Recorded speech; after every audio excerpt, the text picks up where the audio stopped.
pensamento em Deus e a caneta na mão, vou prestar uma homenagem a um grande cidadão do sertão paraibano, trabalhador veterano, o Nico do Damião.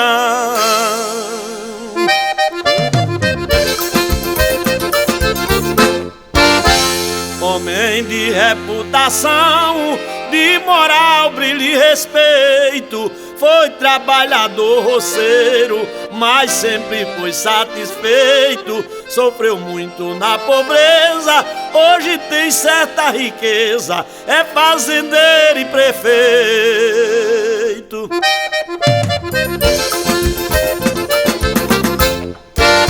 Dona Anita é sua esposa, gente boa e especial.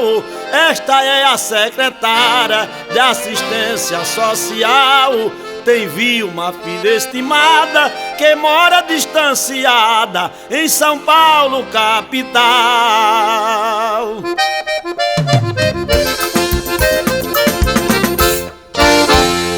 Da sua outra filha, secretária de saúde, Queca é a de transporte. Peço que Deus lhe ajude. Minha esta é tesoureira, moça fina de primeira, Deus lhe cubra de virtude.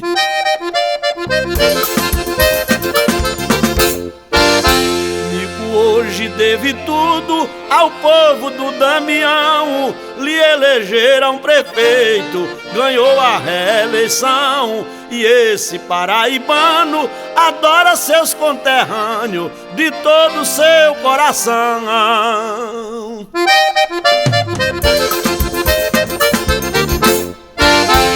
Uma eterna saudação ao saudoso companheiro, era compadre de Nico, Romildo, que foi vaqueiro de alta capacidade, partiu pra eternidade, está com Deus verdadeiro.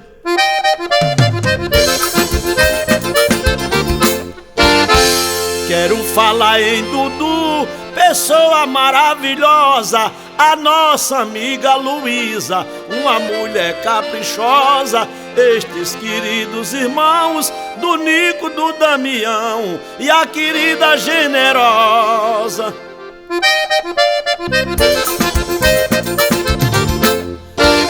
Lá na fazenda Matinha e na fazenda São João é a criação de gado do Nico do Damião, prefeito de raça e fé, vaquejada, cachaça e mulher é a sua perdição.